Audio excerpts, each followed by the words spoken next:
Hello student. Today let us start a new chapter, that is your chapter 7 integrals. So you see already we have learned how to find out the derivative when a function is given, right? Now we will try to get just a reverse process of that. That is, when the derivative is given, then how to get the value of the function, that we will discuss in this chapter. Okay, and that process is known as integration. Okay, so here you see what is integration. We have already learned how to find out the differential coefficient of the given function. That is, we know how to get the derivative, right?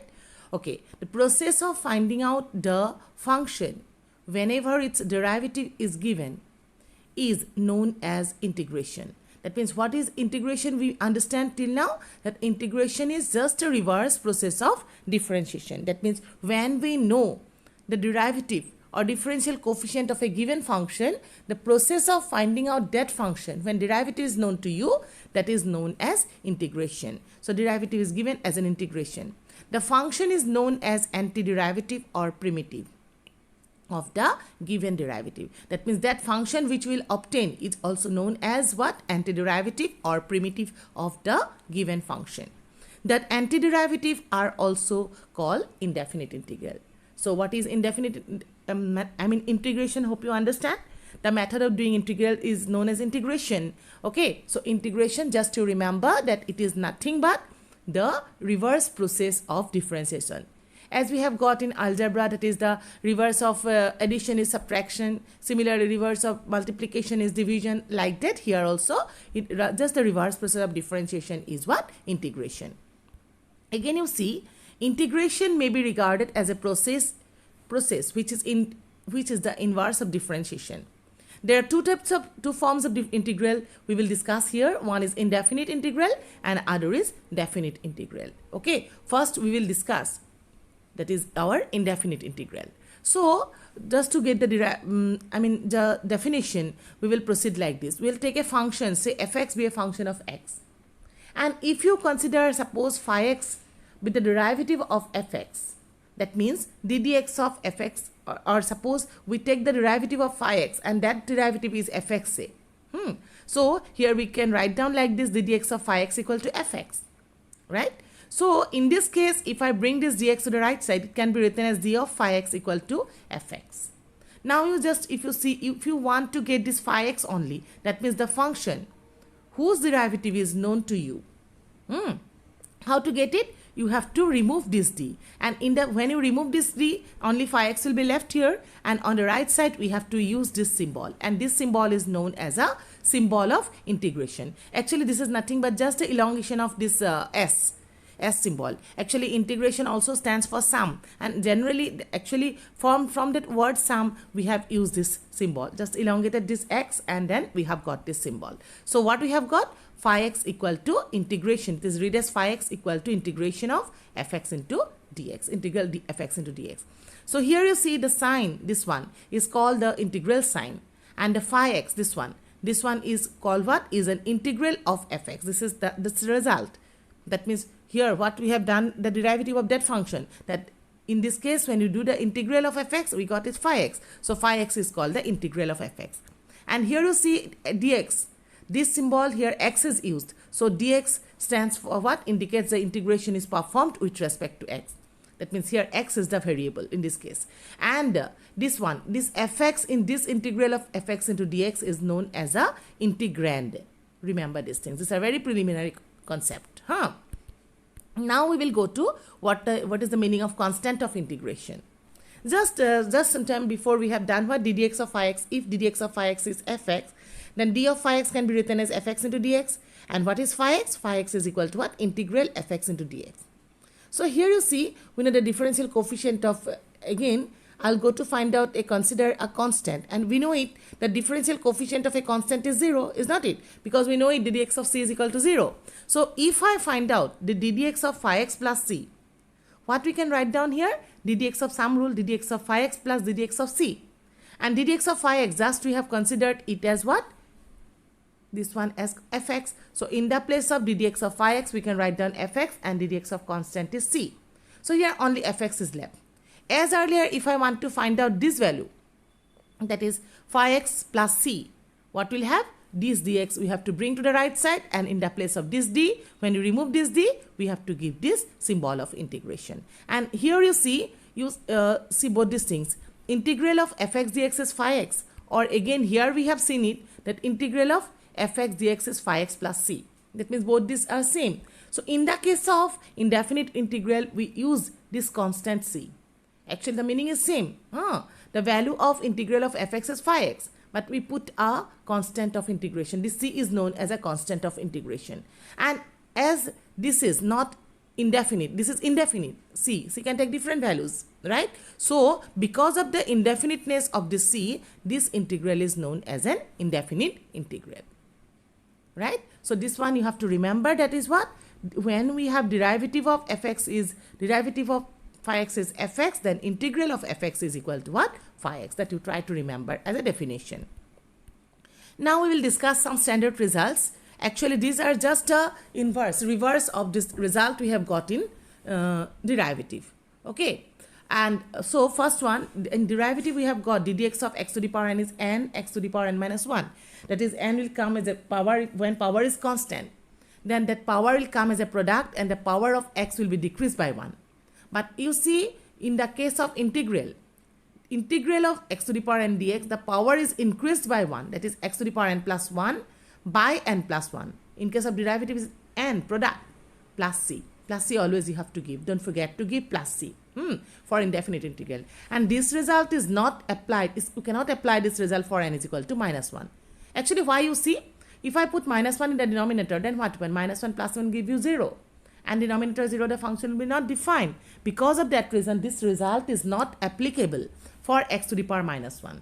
That means x to the power minus 1 means what? 1 by x. So for 1 by x into dx, we have different result. We will discuss it later. So first you see, to get this integral value, we are going to take the derivative of this function. That is ddx of x to the power n by n plus 1 plus c. Then by definition of ddx, sum rule, ddx of the first expression, that is x to the power n plus 1 by n plus 1, plus ddx of the second expression, that is c. And you know derivative of this expression, the constant, if something is there, constant will come out. X is the variable, so 1 by n plus 1 will come out, and ddx of x to the power n plus 1 will be left. And ddx of c is 0. Okay. So after this, when I use the definition x to the power n here, n plus 1 will be left. Here x to the power n formula, here x to n, in the place of n we have n plus 1. So n plus 1 will be come down as a product, and power will be decreased by 1. That is what?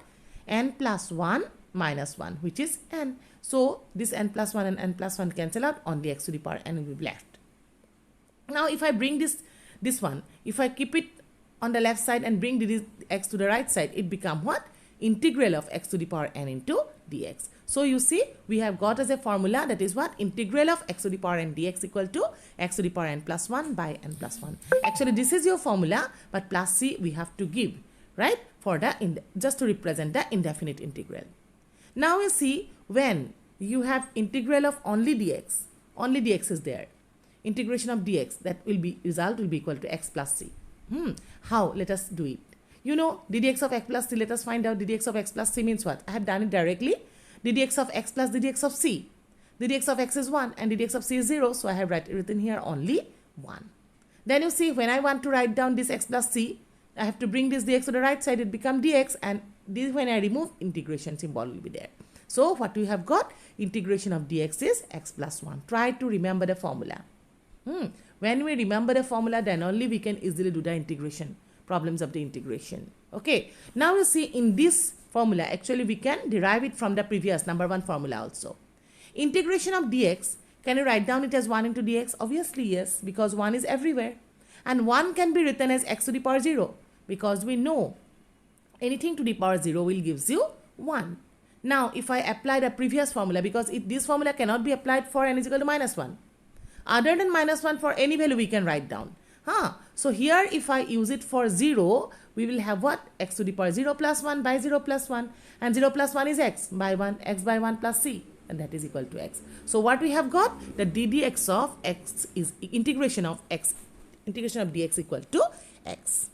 Now let us see what is the integral value of 1 by x into dx. That is, what is the value of x to the power minus 1 dx. So you know the derivative of ddx of log x is 1 by x. So integration of 1 by x dx is log of modulus of x. Here always don't forget to put the modulus sign whenever you have logarithm function, because logarithm is defined only for positive number plus c. Okay, and here how to take the result, you see, remember easily, we can remember easily, just a inverse, just a reverse of differentiation. We know the dx of log x is 1 by x, so integration of 1 by x is log of x plus c, always you have to give. Okay, so let us take the derivative of ddx of log of mod x plus c. By directly, if I do it derivative, ddx of log x is 1 by x and ddx of c is constant is 0, so 1 by x will be there. Okay, then when I use the definition of integral, we have what? Log of mod x plus c is equal to integration of dx, 1 by x into dx being to the right side, and the symbol of, in the place of d, when you remove it, actually it will come like just like 1 by d, and the symbol is equal to integration symbol. Similarly, what is integral of e to the power x dx? It's same, e to the power x plus c. Because we know derivative of e to the power x is e to the power x. So when I take the derivative of e to the power x plus c, it will be e to the power x plus 0. That is e to the power x. So by definition, it will be what? E to the power x plus c is equal to integration of e to the power x into dx. So some more formulas we have to derive here. So actually all this formula we can remember easily if I remember the formulas of derivative properly. And also one more thing, you see, when we want to do the problems of integration, always you have to remember the formulas first, and also you have to know the derivative results, because when you know derivative easily, then only we can do the problems of integrations easily. So integration of sin x into dx, what is it? Minus cos x into dx, minus cos x plus c. So let us take the derivative of minus cos x plus c. Minus cos x plus c is equal to what? Ddx of minus cos x plus ddx of c. And ddx of minus sin will come out. Ddx of cos x is minus sin x. And minus plus c is 0. Ddx of c will be 0. So only sin x will be left. So by definition, minus cos x plus c is equal to what? Integration of sin x into dx. So we have got integration of sin x dx equal to minus cos x. Similarly, integration of cos x dx equal to sin x. We know the dx of sin x plus c is equal to, on the right side when I take the derivative, dx of sin x plus c is equal to cos x. So sin x plus cos x equal to what? Integral of cos x into dx. And integration of sec square x into dx equal to tan x. As we know, the dx of tan x plus c equal to sec square x. So tan x plus c equal to what? Integration of sec square x into dx. These formulas we can easily remember from this derivative formula, is not it? Because we know the dx of tan x equal to sec square x. So integration of sec square x is tan x.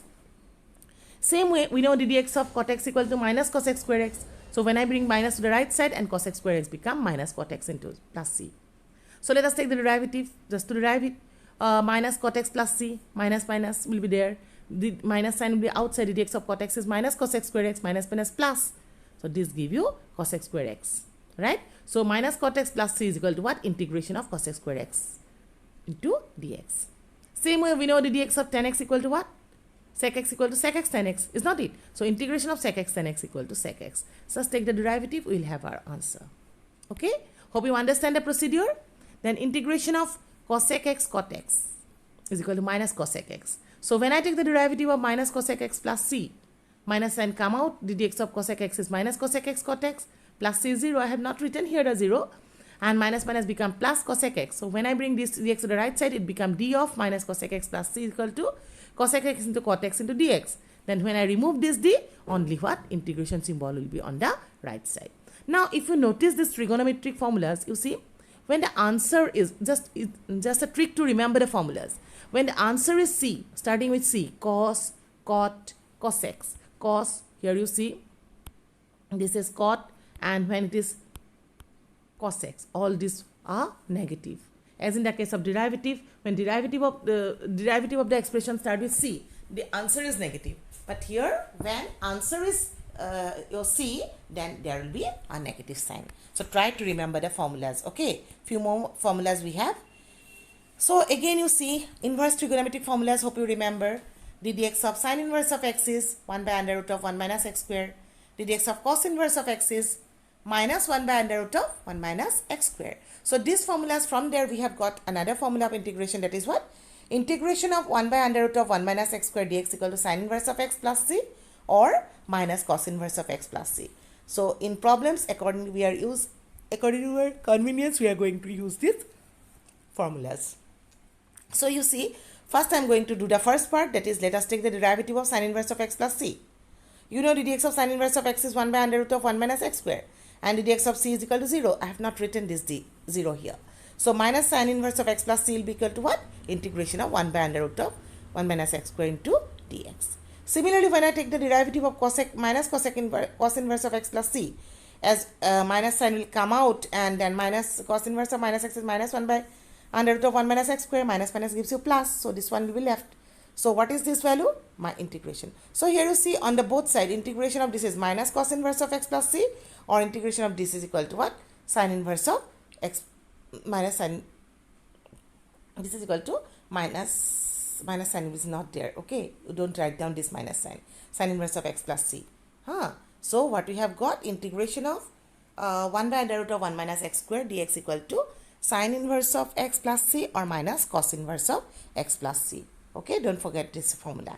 And you see, don't write down this minus sign. Okay.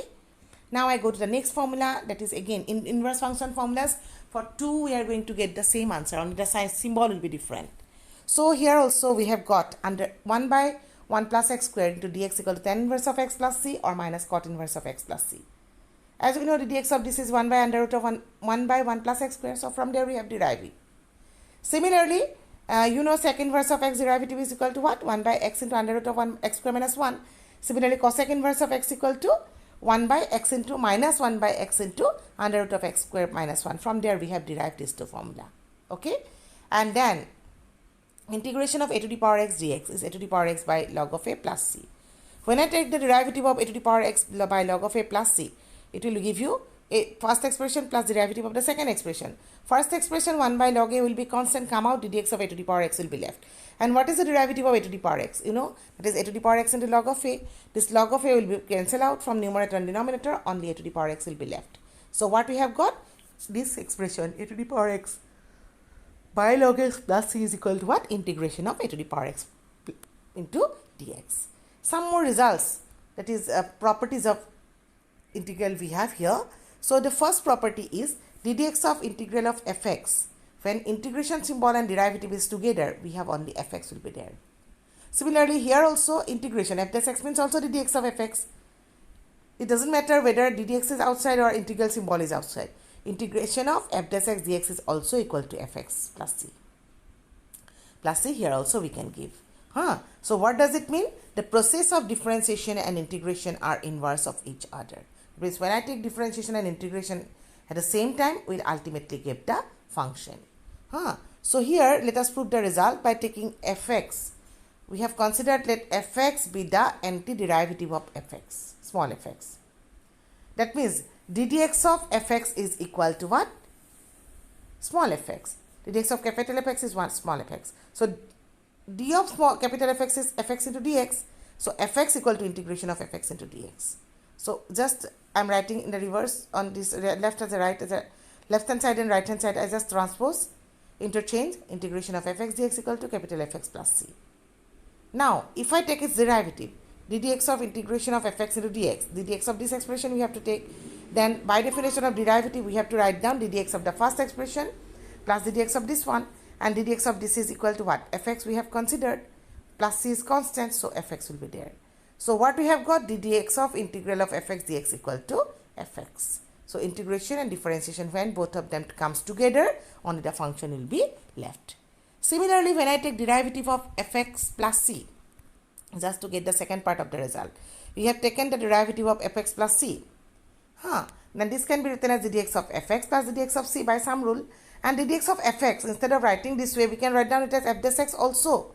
As in the result, we have f dash x, so I am writing in this form of f dash x. You may put in the form of ddx of fx also. So by definition, fx plus c is equal to what? Integration of fx plus f dash x into dx. So here also you had the same thing happen, integration and differentiation, when it comes together, function fx plus c will be left. This is one property. And then one more property we have here. If ddx of integral of fx into dx equal to ddx of integral of gx into dx, that means when the indefinite integrals are equal, indefinite integrals with the same derivative. When the derivative of some indefinite integrals we have taken and we got it equal, it means what? This leads to the same family of curves. That means these functions are equal. Okay, ddx of integration of fx into dx is equal to ddx of integration of gx into dx gives you integration of fx dx plus c1 integration of plus c2. This means the two indefinite integrals with the same derivative, that means derivative they are equal, leads to the same family of curves, and so they are equivalent. These are equal in this case. Okay, the proof can be done like this. ddx of fx, I have just written the given things.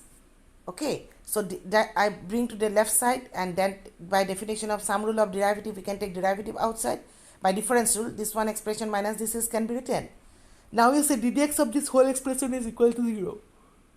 Then we know, and when our derivative is 0, obviously only when derivative of constant is taken, then only 0 we have got. So what does it mean?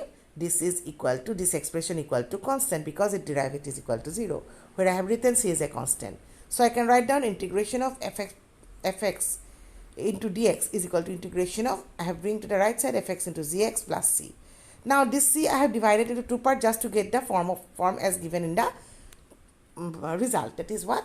Integration of fx into cx, in the place of plus c I have written on both the side plus c1 and plus c2, same thing. In case of integration also we can use the sum and the difference rule. Integration of fx plus gx into dx is integration of fx dx plus integration of gx dx, and similarly I have written two formulas here.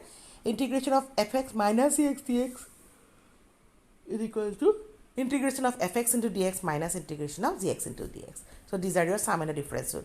You will get product rule of integration also, that is in detail we will do as a by parts, integration by parts, that chapter, that topic. And when but there is no division rule for integration. And integration of k fx dx, where k is a constant will come out, integration of fx will be there. Okay, for any real number k. So these are the results we have got in integration chapter. Okay, so today I stop here, try to clear the concept and try to remember the formulas. Thank you.